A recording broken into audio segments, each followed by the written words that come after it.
ప్రభు స్తోత్రం. దైవాశీస్సులు. రోమపత్రిక 7వ అధ్యాయం 4వ వచనం.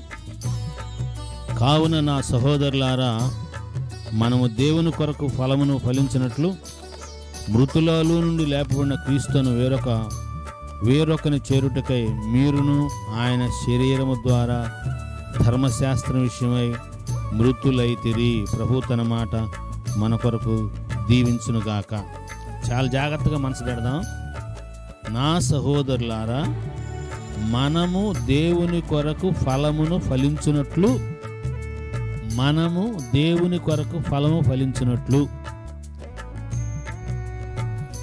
మనందరం దేవుని దగ్గర నుండి ఫలం కొరకు ఎదురు చూస్తున్నాం. ఇది కొత్త సంవత్సరం అనుకోండి. దేవుడు ఏదైనా మేలు చేస్తాడా? ఏదైనా ఆర్థికంగా సహాయం చేస్తాడా? వివాహ విషయాలు ఏమైనా సహాయం చేస్తాడా? ఉద్యోగ విషయాలు ఏమైనా సహాయం చేస్తాడా? ఆరోగ్య విషయంలో ఏమైనా సహాయం చేస్తాడా అని దేవుని దగ్గర నుంచి ఫలము కొరకు మనము ప్రతిరోజు ఎదురు చూస్తాం. అయితే దేవుడు మన దగ్గర నుంచి ఫలం కొరకు ఎదురు చూస్తున్నట్లుగా దేవుని కొరకు మనం ఫలించాలి అంటే ఎలా ఫలిస్తామో రోమపత్రిక 7వ అధ్యాయం 4వ వచనంలో భక్త పౌలు గారు ఆత్మ ద్వారా వ్రాశారు. చాలా జాగ్రత్తగా మనసు పెట్టండి. మనము దేవుని కొరకు ఫలించినట్లు మనంతట మనం ఫలించలేము. మనము దేవుని కొరకు ఫలించాలి అంటే ఎట్లా ఫలిస్తాము? మృతులలో నుండి లేపబడిన క్రీస్తును వేరొకని చేరుటకై మీరును ఆయన శరీరం ద్వారా ధర్మశాస్త్రం విషయమై మృతులైతిరి. ధర్మశాస్త్ర విషయమై మృతులైతిరి. దేని విషయమై చనిపోయాం? మనం ధర్మశాస్త్రం విషయమై చనిపోయాం.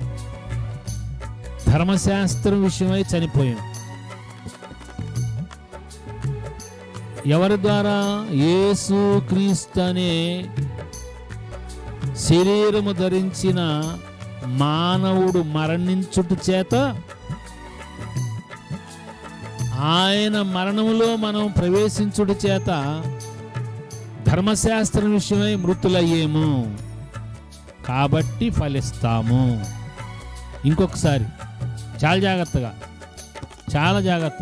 చాలామంది ఫలించలేకపోతున్నాం. ఎంత ప్రార్థన చేసినా ఫలించలేకపోతున్నాం. మనలో ఫలాలు లేవు, సంఘంలో ఫలాలు లేవు, కుటుంబంలో ఫలాలు లేవు. మనం దేవుని కొరకు ఫలించుటకు ధర్మశాస్త్రం విషయమై యేసుక్రీస్తు ప్రభువారు శరీరంలో శిక్ష విధించాడు. ఆ శరీరంలో ధర్మశాస్త్రం అనే మొత్తాన్ని తాను ధరించి ధర్మశాస్త్రం చేయలేని దాన్ని ఆయన చేయటానికి దాన్ని సిలువలో మేకులు కొట్టేశాడు. శరీరములో దాన్ని ధరించాడు. ఆ శరీరంలో దానికి మేకులు కొట్టేశాడు. ఆయన మరణం ద్వారా మనం కూడా ఆయన యందు విశ్వాసం ఉంచుట చేత ఆయన శరీర మరణంలో ప్రవేశించాం.